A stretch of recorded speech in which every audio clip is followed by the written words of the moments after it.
kamusta ba ang magiging lagay ng panahon ngayong unang araw ng Abril? Alamin natin yan mula sa ating weather tito na laging may panahon para sa iyo. Tito Alvin, good morning kapatid. Ano bang weather natin today?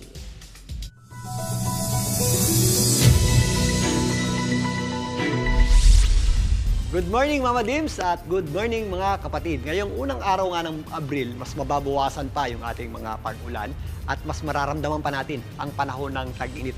Mas titindi pa ang init ng ating panahon at yan po ay mangyayari ngayong unang araw ng Abril at magpapatuloy yan ngayong buwan ng Abril hanggang sa buwan ng Mayo. Sa katunayan, tuluyan ng lumayo yung ating low pressure area at pumunta na po yan dyan sa may area ng Vietnam. Ito na lamang easterlies ang nagdadala po ng mainit at malinsangang panahon dito po sa malaking bahagi ng ating bansa. Kahapon, may mga pag-ulan at mga pagbaha tayo na naranasan dito sa ilang bahagi ng Sorsogon, dyan po sa may Sarangani at Cotabato. Dulot po yan ng aktibong intertropical convergence zone natin. Pero ngayon, mas umatras na rin po ang epekto niyan. Makakaasa po tayo ng mainit at malinsangang panahon sa malaking bahagi na po yan ng Mindanao. Pero again, posible pa rin po yung ating mga dagdiang malalakas na buhos ng pag-ulan o thunderstorms tuwing hapon o gabi.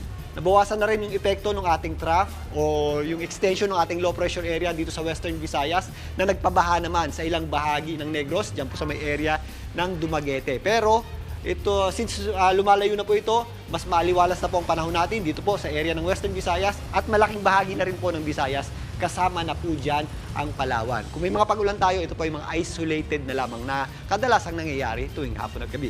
Pero again, mag-ingat po tayo sa matinding init ng panahon, lalong-lalo na sa tanghali. Wala na rin pong epekto yung ating low pressure area dito sa Luzon, pero yung ating northeasterly wind po ay sumasabit pa dito sa extreme northern Luzon at posibleng magdala ng mas mahinang o mga mahinang pag-ulan dito sa area ng Batanes o dito po sa malaking bahagi ng extreme northern Luzon.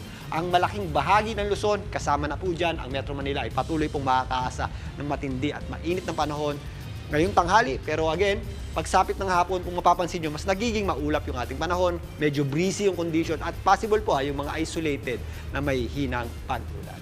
Ang ating araw po ay sisikat ng buong buo, maya-maya lamang na sa oras na 5:52 a.m. at muling lulubog mamayang gabi sa around 6:08 a.m. Ayan po muna ang ating lagay ng panahon. Muli, ito po ang inyong weather, Tito Alvin, na laging may panahon para sa iyo. Mga kapatid, Dimples Romana po, kumpletuhin ang inyong umaga ng mga kwentong puno ng inspirasyon. Salubungin po ang bawat araw ng may ngiti at pag-asa. Kaya't mag-subscribe na po at mag-follow na sa aming social media pages ng News 5.